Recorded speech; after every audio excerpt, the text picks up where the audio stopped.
d'espionnage, piratage, destruction.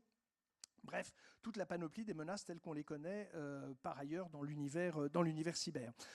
Enfin, la question du stockage des données se pose avec des discussions qui sont très politiques et à chaque fois nationales sur le stockage des données, des politiques concernant la construction de centres de stockage. On voit que c'est un vrai sujet local. Pourquoi? Parce que il faut des infrastructures, il faut évidemment ça contribue à l'artificialisation des sols, mais un sujet décidé dans des grandes multinationales va à un moment se confronter avec des réalités locales d'élus ou de riverains. Et on voit que ce sujet de l'implantation d'équipements pour la disponibilité de cet équipement, un élément de souveraineté certes, mais simplement il va falloir trouver les moyens et les lieux pour permettre ce type d'infrastructure et ce type d'équipement, sachant que il faut quand même le temps pour ensuite bâtir et ériger ces infrastructures, sachant d'ailleurs, et on l'a vu dans le cadre des conflits très conventionnels de ces derniers jours,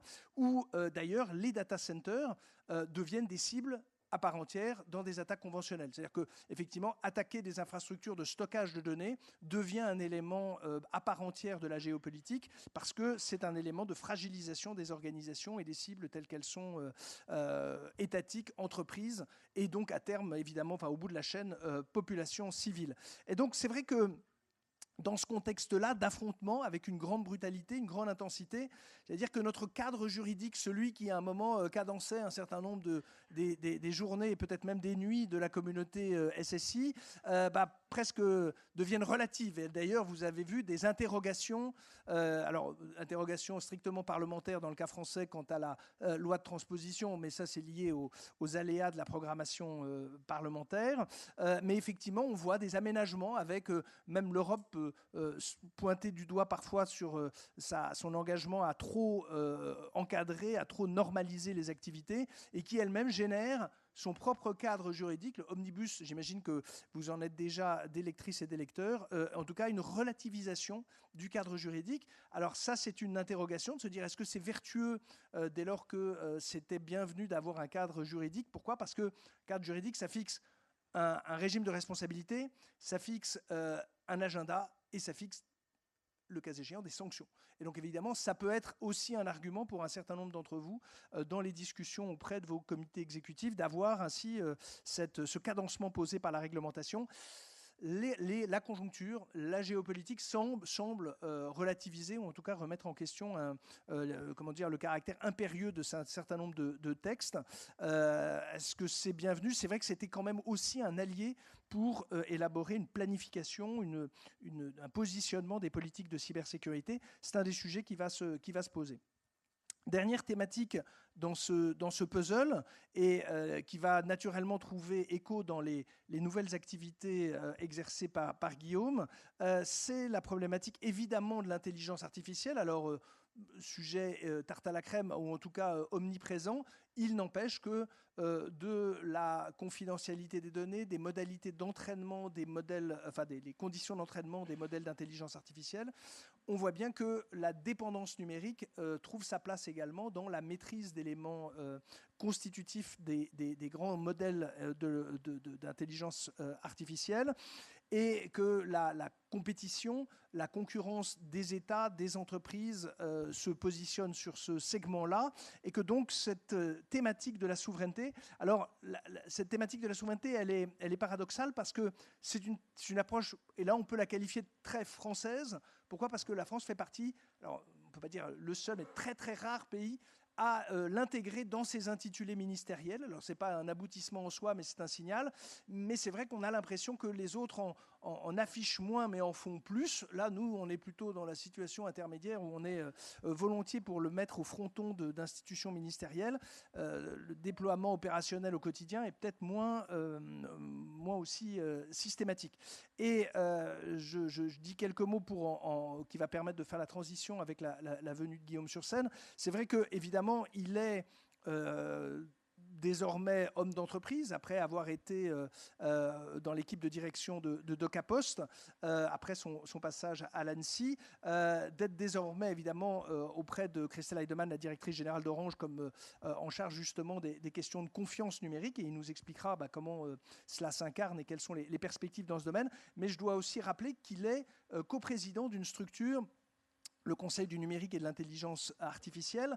Et ce qui est intéressant, c'est d'avoir une réflexion transverse sur un sujet qui, évidemment, s'insère dans l'ensemble des modalités de la vie quotidienne des citoyens, enfin des citoyens salariés, entrepreneurs, agents de l'État, étudiants et autres. Et donc, c'est quelque chose qui est très intéressant, un éclairage utile d'avoir ainsi une approche transverse pour appréhender ces sujets qui sont complexes techniquement, mais qui exigent des investissements, de la production normative et une connaissance évidemment des enjeux sociétaux liés à cette technologie qui est désormais banalisée jusqu'au moindre téléphone et application de service la plus basique soit-elle. Et donc c'est vrai que nous avons beaucoup de sujets ainsi à évoquer avec Guillaume, que j'invite à me rejoindre sur scène.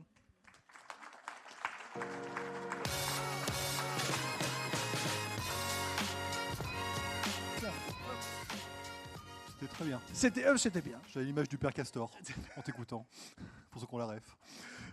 Je suis trop jeune, mais j'imagine, ouais.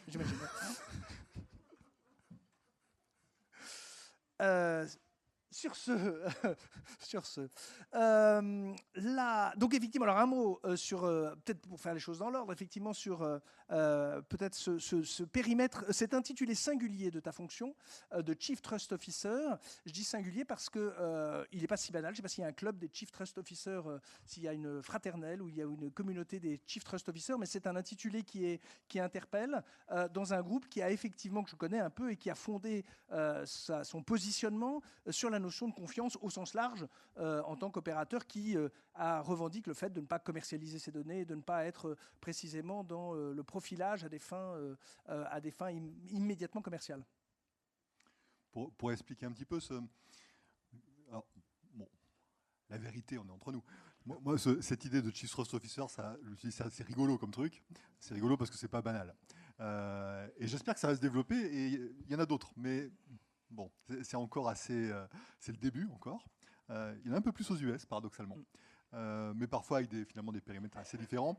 Donc pour vous expliquer en 2 mots, chez Orange, il y a eu un plan stratégique qui a duré 3 ans, qui s'appelait Lead the Future. Il faut donner des noms en anglais, évidemment, et un peu, voilà, avec un peu d'ambition pour ces plans stratégiques. Le plan est arrivé à terme, avec plutôt de bons résultats, en tout cas vu du côté des investisseurs, ce qui est toujours très important. Et donc le nouveau plan qui vient d'être annoncé, il s'appelle Trust the Future. The Future, Trust the Future.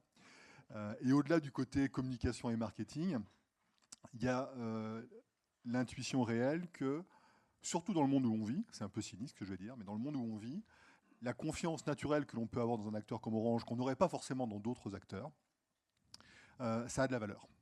Ça a de la valeur en interne pour les collaborateurs, ça a de la valeur pour les clients, ça a de la valeur pour les investisseurs.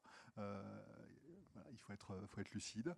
Et donc l'idée de mettre cette notion de confiance en avant, ça a beaucoup de poids.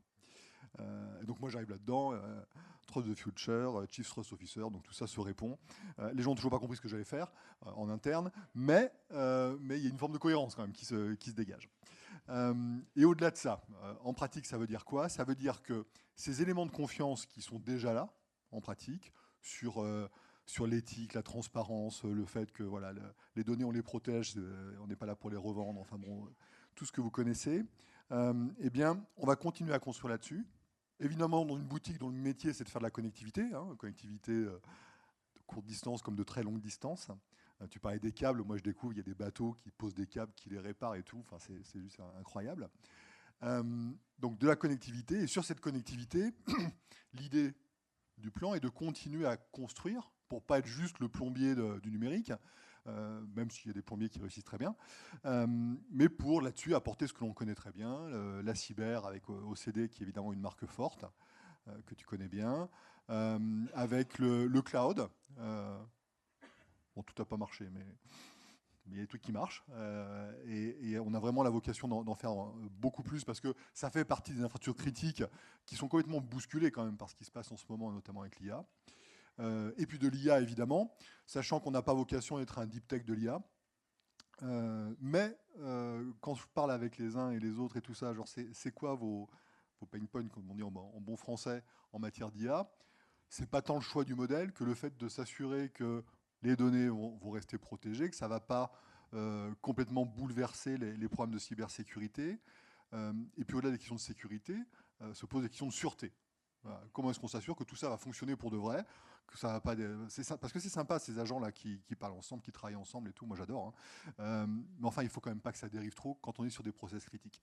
Et donc là, c'est encore un domaine où je pense qu'on a un vrai rôle à jouer pour apporter un numérique de confiance, sachant que, j'arrêterai là-dessus d'ailleurs, confiance c'est un mot pratique, c'est pas un mot clivant. Hein.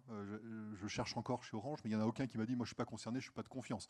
Donc voilà, c'est une manière élégante, je pense, de ramasser beaucoup de choses et en même temps de créer une dynamique collective. Est-ce que c'est aussi un mot qui voyage? Je veux dire par là, parce que c'est vrai que la notion de souveraineté, elle voyage mal, dans le sens où on est toujours l'étranger d'un autre, on est toujours l'autre par définition. Effectivement, cette notion de confiance, elle a le mérite d'être... faire abstraction des logiques. Quand je dis politique, c'est pas gauche-droite, mais politique au sens c'est exactement ça. Étatiste. C'est très bien vu. En fait, moi, la première fois que j'ai utilisé ce mot de confiance numérique, c'était il y a très très longtemps. C'était un moment où c'était Axelle Lemaire qui était ministre du numérique. Donc, vous voyez, ça nous renvoie à quelques années en arrière. J'avais adoré travailler avec elle et son cabinet, mais je voyais une réticence à monter sur les sujets cybersécurité. Alors que je les y poussais. Je les dis, on a besoin d'une parole politique là-dessus. Et Axel avait fini par me dire, oui, mais sécurité, mes followers, ils ne comprennent pas. Et c'était assez fin, en fait. C'était pointer le fait que, bon, évidemment, quand on baigne dedans, pour nous, dans cette salle, le terme de sécurité, il est évident, et il n'est pas péjoratif. Ou alors, c'est que vous êtes trompé d'événement. Ils sont en cure. Mais là, voilà, on est quand même pas mal d'années en arrière. Il y avait encore des endroits, et ce n'était pas la prise de conscience qu'on connaît aujourd'hui, il y avait encore des endroits où sécurité, on disait cybersécurité dans certaines collectivités locales, il y a des gens qui pensaient vidéosurveillance, surveillance des gens et tout ça, donc danger. Et donc le fait de parler de confiance numérique, là pour le coup, il n'y a plus vraiment de problème. Donc déjà, entre sécurité et confiance, il y a une subtile différence. Et puis évidemment, tu l'as dit, le terme de souveraineté. Là encore, je t'appelle Père Castor, mais je vais raconter mes histoires, mes guerres à moi. Quand on travaillait sur ces questions, quand j'étais à l'ANSSI, je parlais avec mes homologues européens, bon, c'était pas très dur d'être aligné, c'était que des patrons d'agences cyber, donc c'est pareil, pour eux, la sécurité, la souveraineté, c'est pas péjoratif, mais beaucoup me disaient souvent, fais gaffe, chez nous, politiquement, au mieux c'est neutre, au pire c'est péjoratif, ce terme de souveraineté. Il ne faut pas l'employer comme ça, les Français vous parlent constamment de souveraineté. Pour vous, c'est positif, c'est noble, c'est le rôle de la nation. Enfin bon, on est dans notre histoire hein, qui fait qu'on en est là. Mais dans plein de pays, c'était pas le cas. Alors c'est pareil, c'était quelques années en arrière, évidemment. Aujourd'hui, ça change, mais ça reste un mot qui est très complexe à employer. C'est une notion qui est très politique, qui n'est pas technique, hein, qui est vraiment très politique. Et donc voilà, souveraineté, je pense qu'il faut en parler parce que c'est évidemment un sujet dont tout le monde parle, mais en même temps, il faut être extrêmement prudent. Et moi, ma posture, elle est plutôt de dire, gardons la souveraineté au niveau national. Parce que là, on voit à peu près ce que ça veut dire. Éventuellement, parlons de souveraineté européenne, mais déjà, on voit qu'on s'écarte un peu et il peut y avoir des incompréhensions. Et alors, par contre, quand on parle de souveraineté d'une entreprise, moi, les entreprises qui disent, moi, je suis souverain, j'aime pas, non pas par le message que ça véhicule derrière, qui me choque pas, mais par le fait qu'on dit vite des bêtises. Et puis si vous poussez la logique, je pense qu'à l'échelle du citoyen, un citoyen souverain, c'est très anarchisant hein, comme démarche. Le citoyen, il n'est pas souverain, ou alors c'est pas le modèle dans lequel on vit, fondamentalement.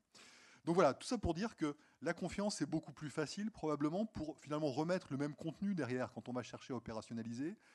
Là où les questions de souveraineté, une fois encore à l'échelle d'entreprise, sont beaucoup plus dures à manier, je pense. Concrètement, comment est-ce que la confiance, comme tu l'as dit, on ne peut pas être contre. est-ce qu'on la démontre, alors je n'oserais pas dire la mesure, mais comment est-ce qu'on l'incarne pour précisément lui donner une consistance? Alors, déjà, la confiance, on ne la décrète pas, on la mérite. Et c'est pas que de la com, je vais dire ça. On ne peut pas juste arriver en disant moi je suis de confiance. Parce que c'est l'autre, par définition, c'est celui qui est en face qui va... On te la donne, la confiance. Donc c'est tes collaborateurs, c'est tes partenaires, c'est tes clients qui ont confiance en toi. Et évidemment, vous savez tous que la confiance, c'est long à construire, c'est facile à perdre. Et donc, quelque part, il faut déjà être digne de confiance. Donc ça veut dire que en termes de sécurité, en interne, en termes de transparence, je fais ce que je dis ce que je fais, en termes de valeurs, en termes d'éthique. C'est tout un ensemble à construire sur lequel il faut se mettre d'accord. Donc déjà, c'est pas simple.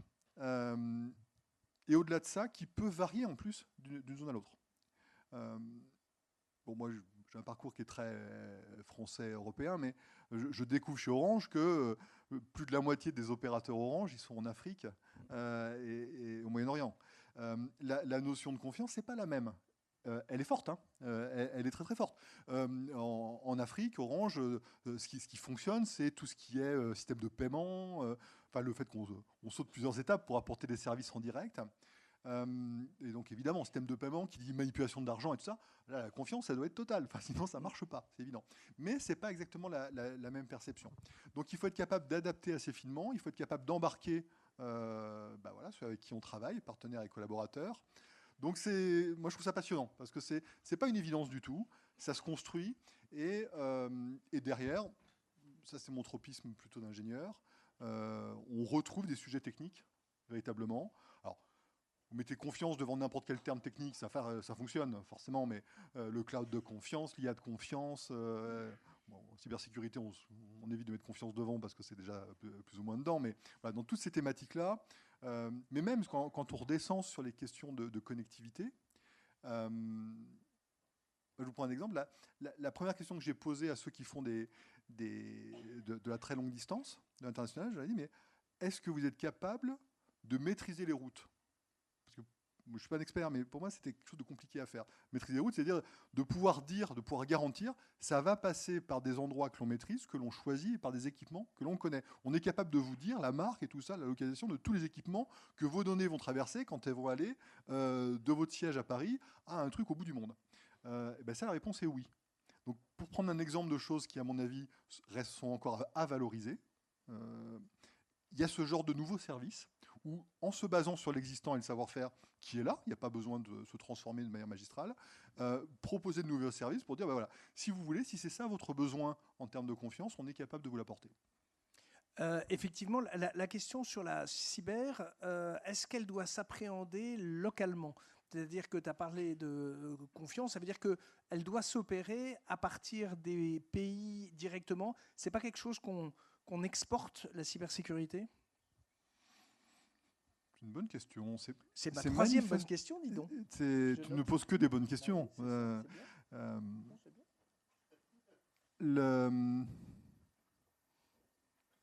Je sais pas. C'est une bonne réponse. Ça m'arrive. C'est une bonne réponse. C'est une bonne réponse. Ça m'arrive souvent. Je sais pas parce que on a tout fait en Europe. Je vais rester sur la partie européenne. On a tout fait en Europe pour que la cyber soit européenne. Il n'y a pas de raison qu'il y ait des frontières jusqu'à Nice 2. Nice 2, c'est dire il faut que les règles soient les mêmes partout. Sur Nice 1, on n'avait pas tout à fait réussi. Il y a un réflexe national qui avait repris la main. Après, on aurait pu faire un règlement comme le RGPD et la question ne serait pas posée. En fait, le problème vient d'avoir fait une directive avec des lois de transposition nationale. Ouais. Ça a marché. C'est étonnant qu'on n'ait pas gardé la question s'est posée. Je me doute, oui, mais... Et d'ailleurs, pour ceux qui connaissent, DORA, c'est un règlement. Ouais. Et je pense que c'est plus fort. Et ce qui fait que ça fonctionne. C'est pas simple non plus, mais on évite des questions qui, à mon avis, sont finalement pas cruciales. La peur, le problème DORA, c'est la finance. Donc, on voit bien qui ça va cibler. Et quand les États membres se mettent ensemble, je veux dire que c'est les mêmes règles qui vont s'appliquer aux établissements financiers, quel que soit le pays où on se trouve en Europe. ça ne choque personne. Parce qu'ils étaient déjà globalisés et interconnectés. Mais complètement. Et puis, le gros problème de Nice 2, c'est que ça s'applique aux acteurs publics également. Et là, pour le coup, on se sent concerné quand on représente un État. Et chacun a ses exceptions. Mais moi, je veux pas que ça s'applique à ça. Mais moi, je suis un État fédéral, donc c'est différent. Et puis la sécurité. Je pense à l'Allemagne, évidemment. La sécurité, normalement, c'est la prérogative des régions, des länders. Donc là, on fait remonter quelque chose qui était la prérogative des régions. On le fait remonter au niveau national, au niveau fédéral. Donc ça explique pourquoi c'est voilà, c'est les raisons techniques. Mais au-delà de ça, le but assumé depuis le départ sur Nice 2, c'était quand même de dire faut quand même que les transpositions elles se ressemblent. Enfin, c'est de la vraie transposition sans surtransposition et sans trop d'inventivité. Et ça a été un peu cadré pour essayer de... Bon, on verra comment ça évoluera, tout ça. Mais fondamentalement, une fois qu'on met de côté des cas un peu particuliers, très liés au secteur régalien public, ou bien aux administrations locales, ça doit être à peu près les mêmes règles pour tout le monde. Donc on se dit, puisque c'est les mêmes règles, puisque c'est quand même des acteurs qui sont très compatibles et tout, ça devrait être une cybersécurité européenne. Et en pratique, et là Orange Cyberdéfense connaît bien le sujet, on est très vite sur du multidomestique. Passer les frontières, c'est compliqué. Comme c'est un sujet qui est vraiment de confiance et de sécurité, mon interprétation, un des premiers éléments d'interprétation un peu basique, c'est de dire, voilà, quand on est dans un pays, on aime bien parler à des gens de même nationalité sur des sujets qui touchent un peu au cœur. Donc il faut réussir, si on veut être fort en Europe sur ces questions-là, et je pense qu'on n'est pas si mauvais que ça, il faut réussir à respecter ce côté multidomestique et en même temps à mutualiser le plus possible. Côté opérateur, c'est la même chose, soit dit en passant. Les opérateurs, ils ont tous leur cœur de réseau, tout est séparé, tout ça. Alors il y a de bonnes et de mauvaises raisons. Les bonnes raisons, les raisons légales, c'est des questions d'obligation légale. Mais en même temps, pourquoi est-ce qu'il faut comme ça en termes de performance, c'est un peu absurde. Donc pourquoi est-ce qu'il n'y aurait pas des fonctions qu'on pourrait plus mutualiser entre les opérateurs plutôt que d'avoir chaque opérateur qui vit dans son coin, qui a une marque commune, mais qui finalement fait très peu de synergie. C'est un véritable axe de progrès que l'on envisage d'ailleurs dans les années à venir. À une époque où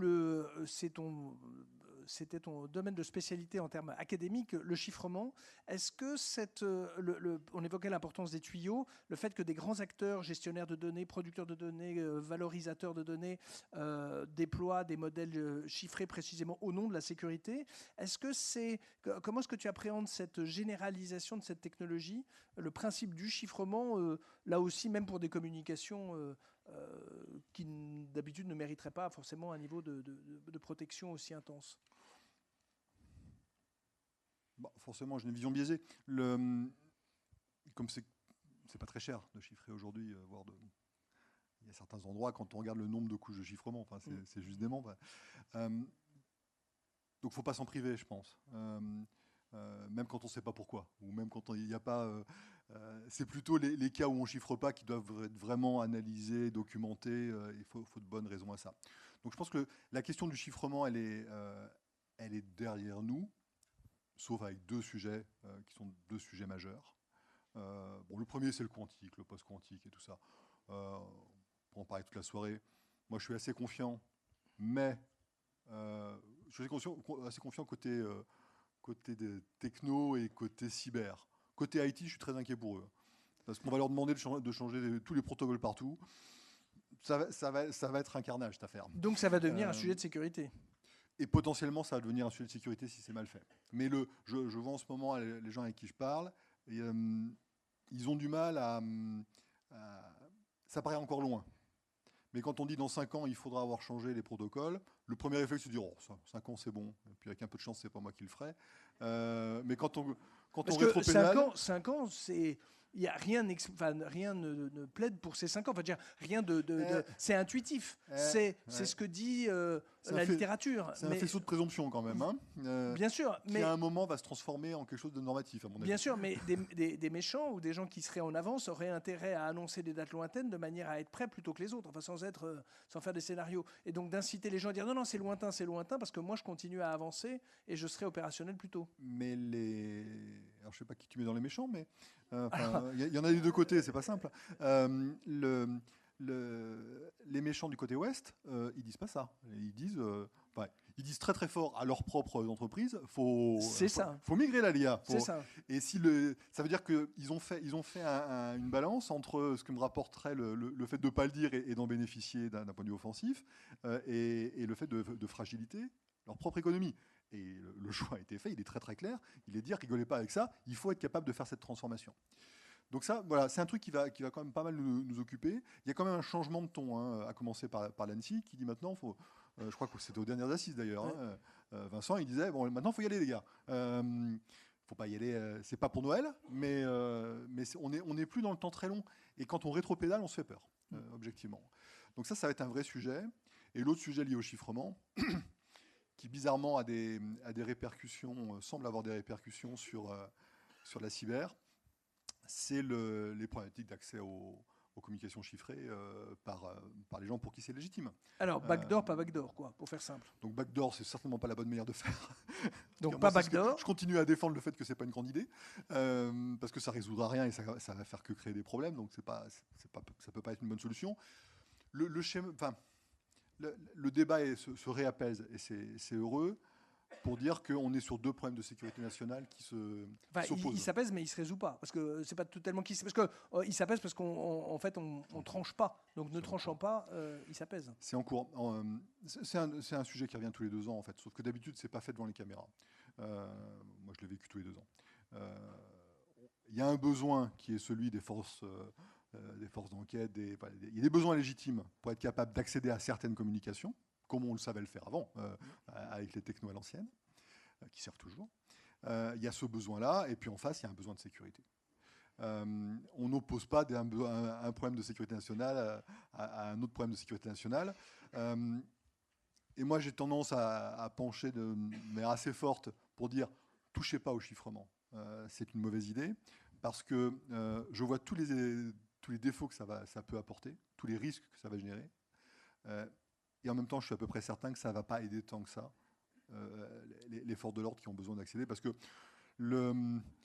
leur cible, alors il y a des abrutis finis dedans, donc ceux-là, ils vont peut-être mettre du temps à comprendre.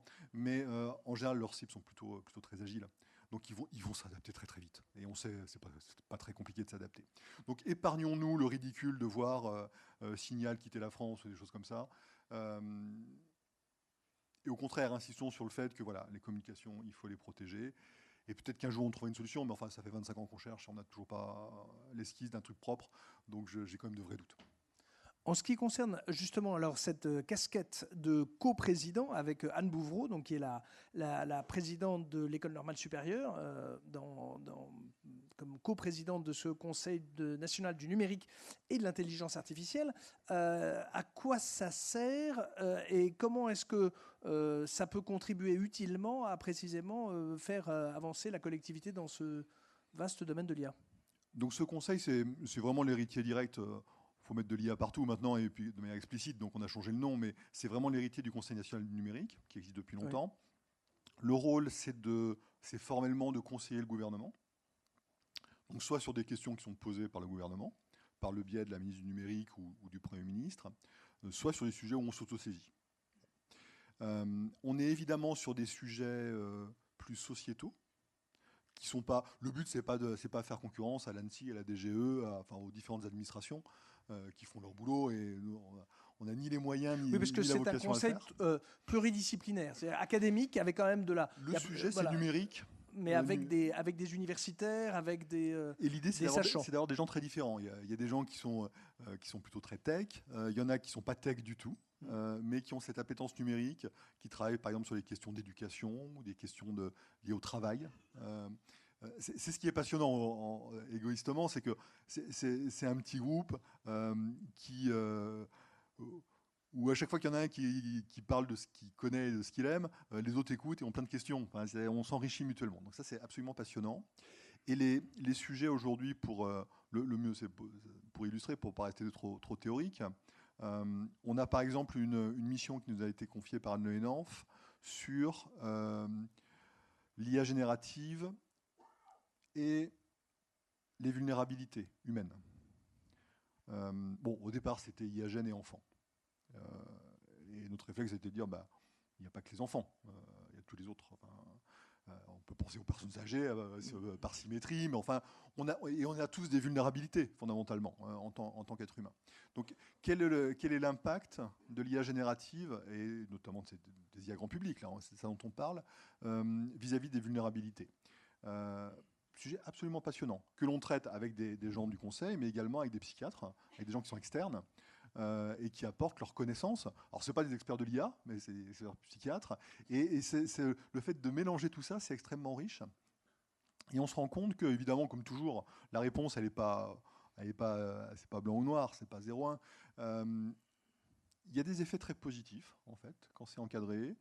Il y a des effets très négatifs, où en fait les peurs que l'on a, notamment pour les enfants, hein, mais les peurs liées aux réseaux sociaux et tout ça, on a peur qu'elles soient amplifiées avec une IA générative qui n'est pas agressive, qui est plutôt très sympa, très accommodante, très accompagnante. Et puis on voit apparaître des sujets qui sont passionnants. Moi, le cas d'usage qui m'a le plus perturbé, c'est celui des fameux deadbots. Vous savez pas, aujourd'hui, il y a des sociétés qui vous proposent, quand vous avez un décès d'un proche, d'envoyer tous les souvenirs, les photos, les vidéos, si vous en avez, les écrits, enfin tout. Et avec ça, ils en font un bot. Donc une IA générative qui se fait passer pour la personne et qui répond comme la personne, qui intègre des souvenirs. Ça marche de manière remarquable, sans surprise. D'un point de vue technologique, c'est pas vraiment une surprise. Et ça pose 1000 questions. C'est ni bon ni mauvais. On voit bien qu'il y a des effets très négatifs. Ça va supprimer le deuil. Je ne suis pas un expert, hein, mais on sent bien que les processus de deuil dans toutes les civilisations, c'est des choses qui sont très importantes. Donc on supprime le deuil, donc c'est probablement très grave. Donc là, voilà, on peut entretenir les gens comme ça. Et en même temps, si ça apporte un réconfort, moi, à titre personnel, je ne me sens pas capable de dire vous n'avez pas le droit de le faire. Et puis comment on réagit face à ça? Est-ce qu'il faut réguler? Est-ce qu'il faut commencer à dire quels sont les usages ou pas de l'IA générative qui sont autorisés, pas autorisés? Sachant que le problème n'est pas tellement de réguler, mais c'est surtout d'appliquer la réglementation en question. Parce que si c'est un service, on expédie, on l'a vu sur les tests ADN, interdit en France, et en fait les gens ont envoyé leur échantillon qu'ils ont expédié et ils ont reçu leur analyse. Donc les sociétés actuelles, à ma connaissance, elles sont pas en France d'ailleurs, non, mais ni même en Europe. Elles sont accessibles. Mais elles sont accessibles et puis elles n'ont pas de mal à faire parler leur bot en français. Mais on pourrait quand même chercher à réguler, à interdire. Le règlement sur l'IA ne résout pas ça du tout, parce qu'on n'est pas dans de l'IA à haut risque, en tout cas pas telle qu'elle est définie. On n'est pas non plus dans l'IA sans aucun risque. Donc voilà, c'est juste pour prendre un exemple, il y a plein de trucs comme ça qui arrivent. Donc IA générative et vulnérabilité, c'est un beau sujet donc, qui nous a été confié par la ministre. On a un groupe qui travaille... Oui, pardon, vas-y, je t'en prie. Juste, j'illustre avec deux, trois idées. Puis, on a un groupe qui travaille sur les questions d'éducation, parce que on voit aujourd'hui le réflexe, genre, y compris des enseignants qui sont un peu paumés, qui disent bah oui, mais moi je peux plus donner de devoirs à la maison parce que les copies elles sont parfaites, et puis je suis pas dupe. Bon, en même temps, il y en a d'autres qui disent bah oui, mais enfin bon, avant c'était les parents, donc c'est beaucoup plus juste quelque part le fait que tout le monde ait des parents qui sachent répondre aux devoirs et sans faute d'orthographe. Donc l'idée c'est de reprendre ce sujet-là, de le repositionner et puis de dire mais par contre l'IA pris dans le bon sens. C'est potentiellement génial pour continuer dans la pédagogie et faire mieux qu'avant, potentiellement. Et puis on travaille également sur un sujet il y a un macro-sujet qui est celui de numérique et démocratie. Alors, quand on dit ça, après il faut segmenter un peu, sinon on se perd. Mais parmi les schémas qui font peur à beaucoup de gens, il y a aujourd'hui le fait que les démocraties pourraient être détruites de l'intérieur par l'influence. Donc il y a toutes les questions de manipulation, vous voyez bien, mais ça peut être beaucoup plus subtil que ça. Alors sur le temps court, il y a la manipulation pendant des périodes électorales, et là on va passer une bonne année, je pense. Mais sur le temps long, est-ce que ces IA génératives, en voulant bien faire, est-ce qu'elles ne vont pas vous emmener et vous transformer, et avec un impact à la fin qui fera que, en tant que citoyen, vous aurez été transformé avec un vrai danger pour la démocratie? Bon, j'essaie de choisir mes mots, hein, on pourrait le dire de manière beaucoup plus crue. Il y a un sujet derrière ça. Et qui c'est qui traite ça? Donc il y a des bouts, évidemment.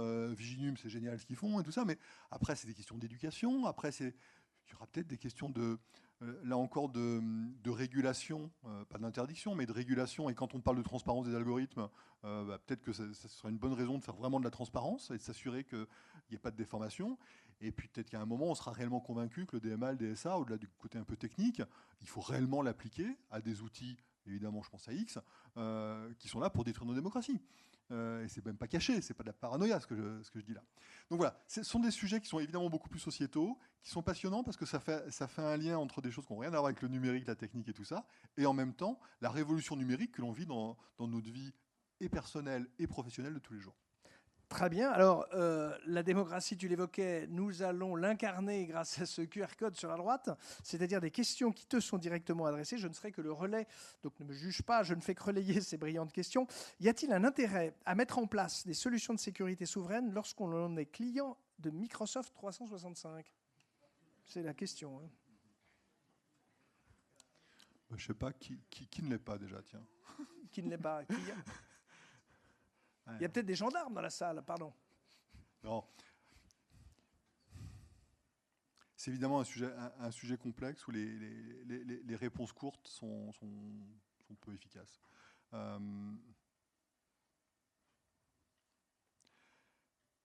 pense que si on veut trop en faire, à la fin on échoue. C'est noble, mais on échoue. J'avais cette discussion récemment parce que tout le monde a le même problème en fait. Donc je pense que on l'a tous eu à un moment ou à un autre, et souvent plusieurs fois cette discussion, avec des gens qui ont mauvaise conscience, qui sentent bien que tout ça n'est pas totalement sans risque, surtout dans la période où l'on vit, que l'IA va rien arranger. Donc voilà.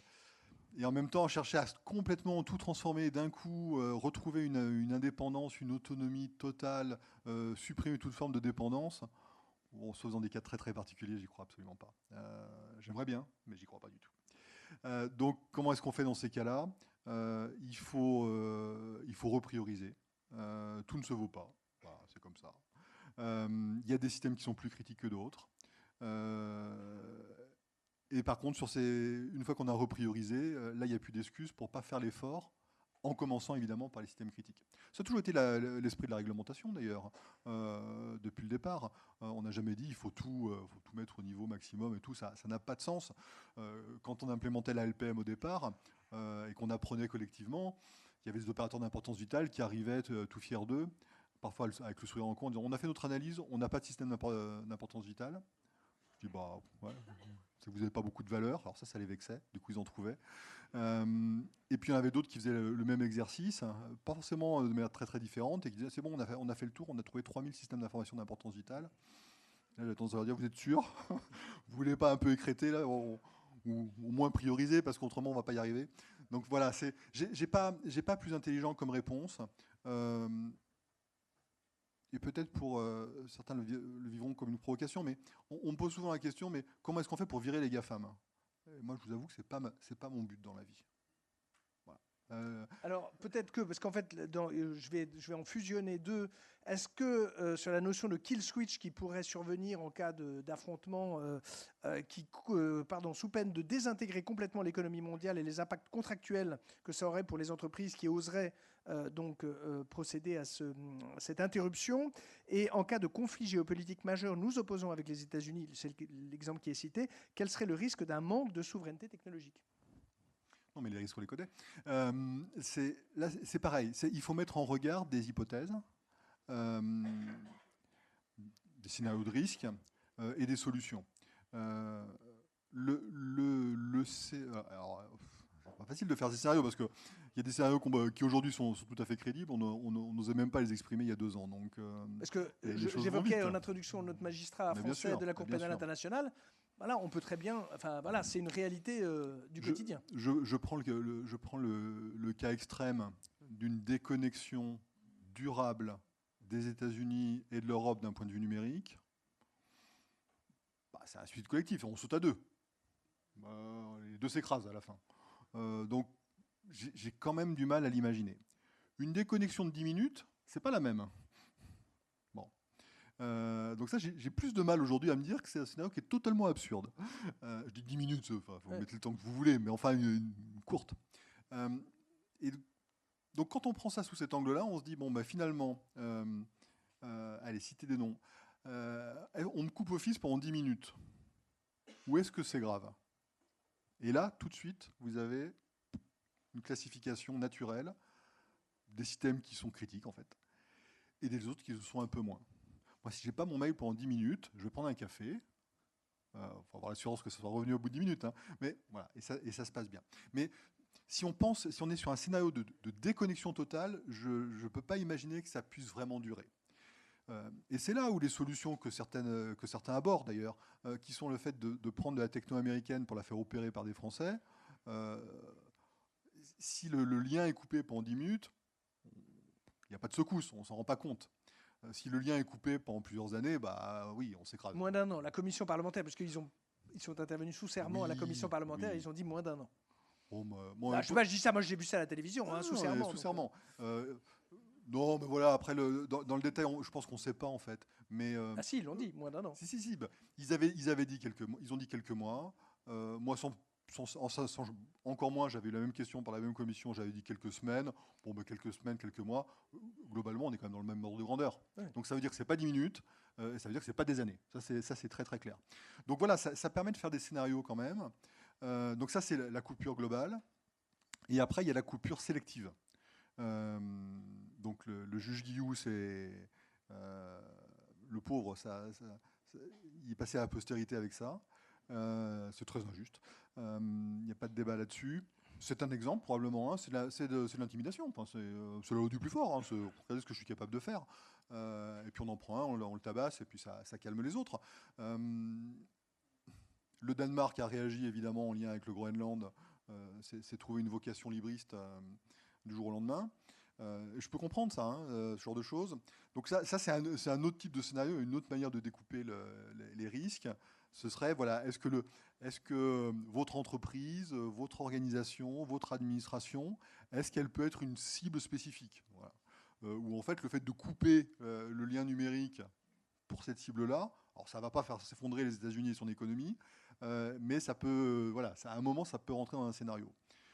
Ça, c'est à chacun de faire cet exercice. Si la conclusion de l'exercice, c'est oui, c'est tout à fait probable, au moins dans les grosses organisations, c'est un vrai problème. Hein, c'est très compliqué. Alors, je te la lis telle quelle. Bonsoir Guillaume, merci pour cette présentation sur la souveraineté.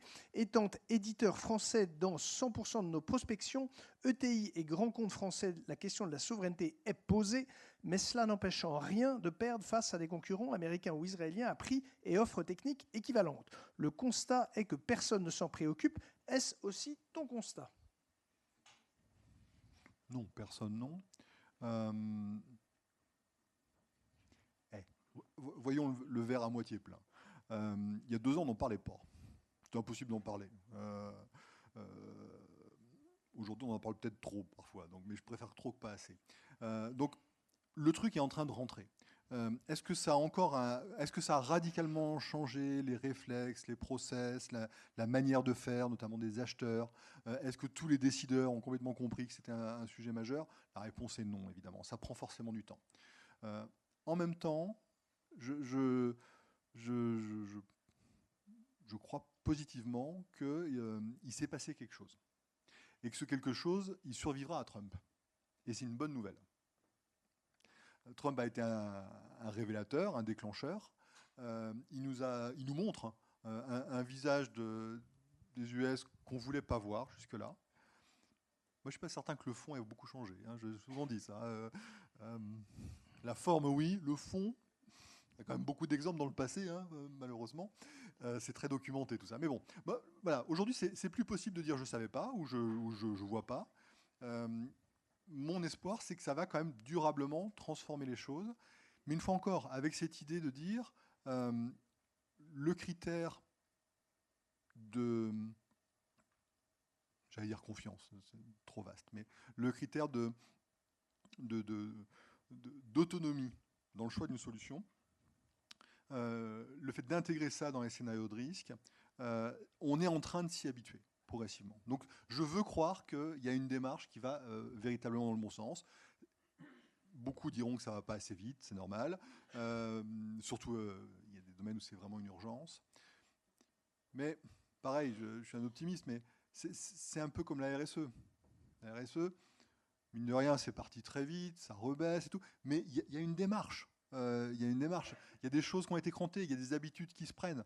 Alors aujourd'hui, quand on répond à des appels d'offres, on sait très bien qu'on ne gagne pas avec ce qu'on écrit sur la RSE.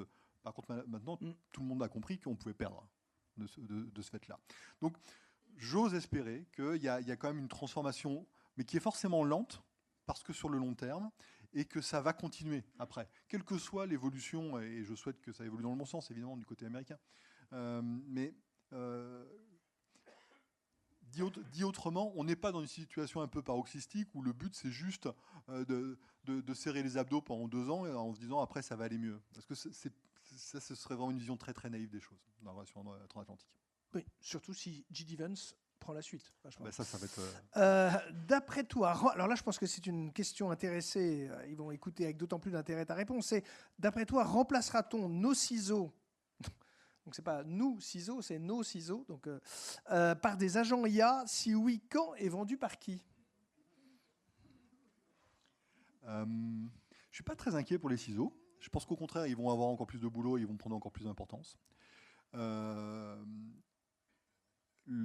suis beaucoup plus inquiet pour l'IT. Hein. Enfin, là,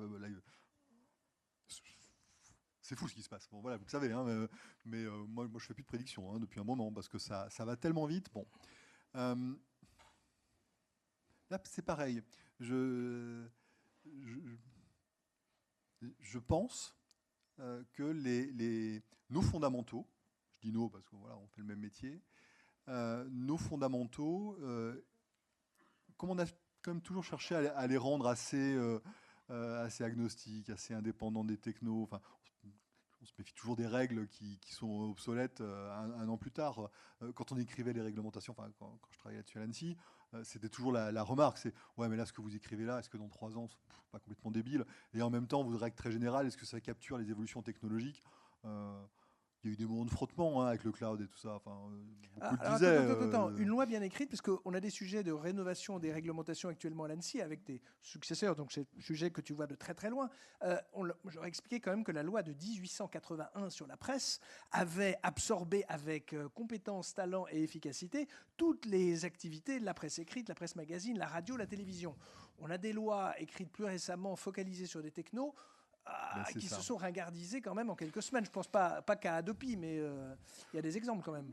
Mais là, j'étais vraiment au niveau des règles de sécurité. Voilà. Donc je pense qu'il y a les fondamentaux restent. L'IA ne bouleverse pas ces fondamentaux. En tout cas, moi, je ne le vois pas. Par contre, évidemment, dans la manière de mettre en œuvre, dans la manière de travailler, dans tout, oui, pour le coup, ça change tout. Mais donc là encore, je suis assez optimiste. Je pense que le rôle du ciseau, il n'en est que renforcé. Il va être de plus en plus a priori. Ça a été notre drame quand même pendant des années, c'est quand même de courir après le train. Maintenant, on demande au ciseau quand même, quand on a des grandes idées, dans beaucoup d'endroits, je vois ça, le ciseau, il est en amont. Ça, on l'a quand même longtemps rêvé, ce truc-là. Et notamment sur l'agentique, je pense que dans les boîtes qui, alors j'allais dire mature dans un sujet qui va aussi vite, c'est compliqué, mais dans les boîtes qui prennent ça au sérieux, l'avis du ciseau, dès le départ et tout ça, il est demandé et il est important. Donc ça nous donne, voilà, ça va pas nous effacer, et en même temps, ça va nous donner encore plus de responsabilités du coup. Et voilà, ça nous oblige quelque part. Mais je suis plutôt très confiant. Pour d'autres métiers, je suis beaucoup plus inquiet. Dernière question, alors un peu provocatrice dans ça, et on pourrait débattre de ces termes, c'est on a raté le semi-conducteur, on a raté le cloud, est-on en train de rater l'IA? Non, mais non. L'IA, elle est déjà là. La bonne question, c'est quoi le coup d'après? Alors, si vous le savez, vous êtes milliardaire, donc moi j'ai une idée, donc du coup j'hésite à la partager. Je vous la partage, allez. C'est mon élément de générosité du soir. On verra si vous serez milliardaire avec. Non. Ça fera plein de petits millionnaires, je le crains, parce qu'ils vont diviser. Ça. On va voir, ça va être intéressant. Non. Le sujet, en regardant ça vue d'avion, le sujet où je m'inquiète énormément qu'on n'en parle pas, c'est la robotique.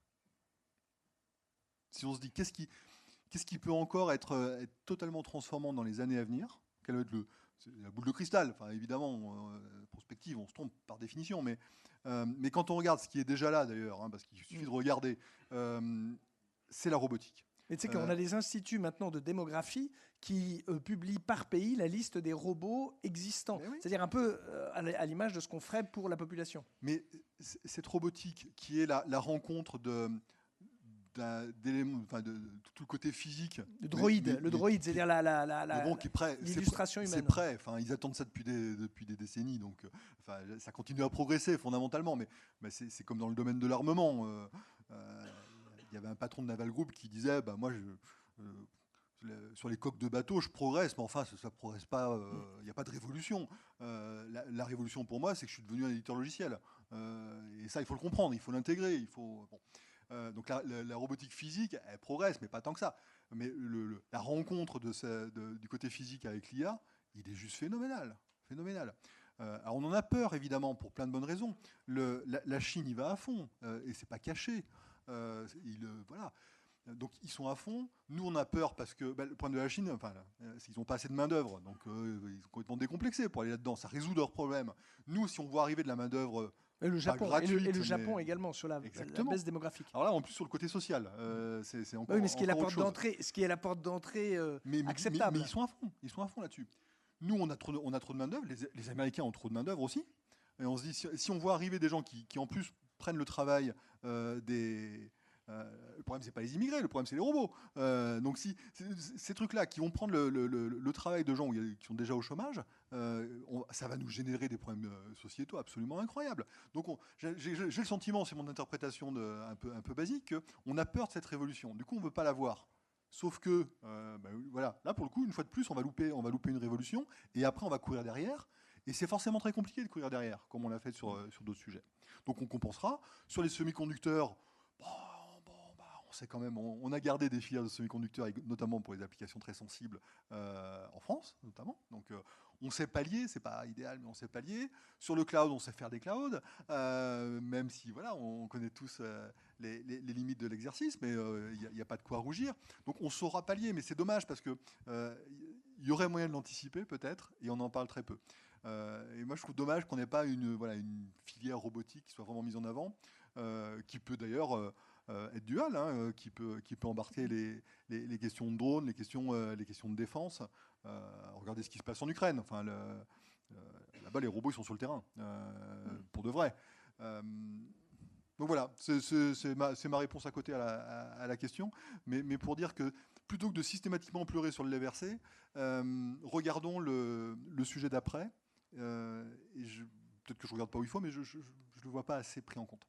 Merci beaucoup en tout cas pour ce tour d'horizon. Je retiens ta punchline peut-être pour la campagne présidentielle. Le problème, c'est pas les immigrés, c'est les robots. Ça peut faire un sujet pour la campagne électorale. Je révèle mes opinions. Non, justement pas. Mais c'est sûr que c'est intéressant.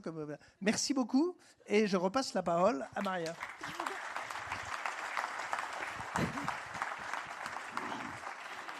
Alors, je vous avais promis des amis.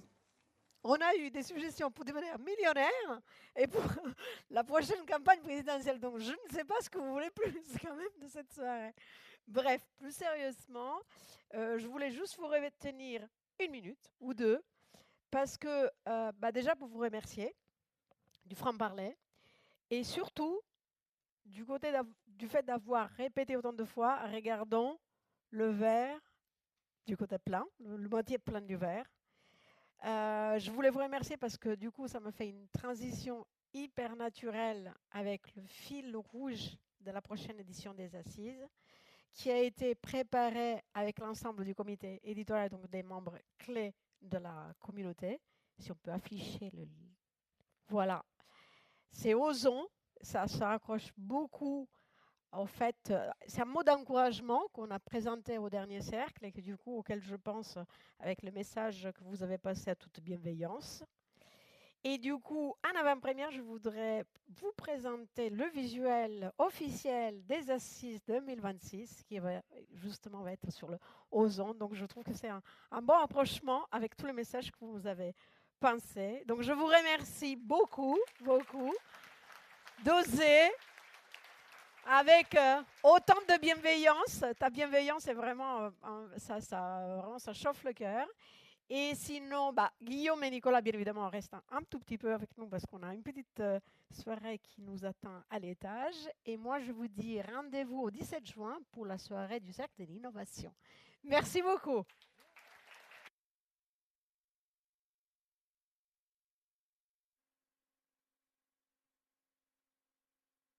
I guess you're back.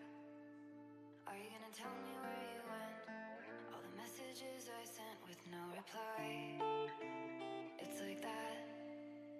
You're just gonna walk into my room. I hate how you assume I'll take the pleasure and the pain, the sorrows in your brain, 'cause I know you're on the run. I'll take the pleasure and the pain, your secrets to my grave, 'cause you are the only one.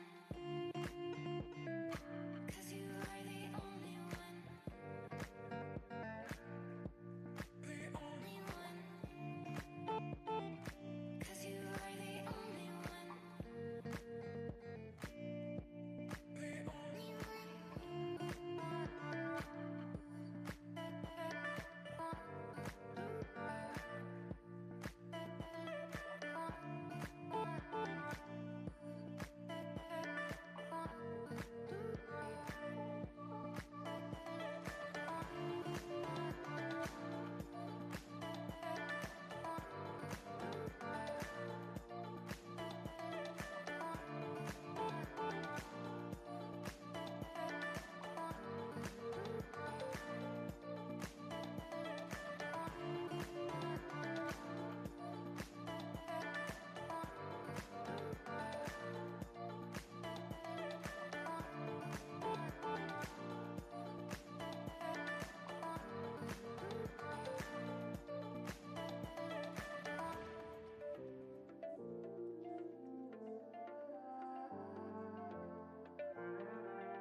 There will always be a place for you by my side, day or night.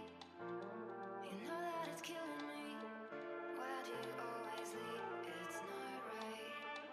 We don't fight, but I know what you've been through.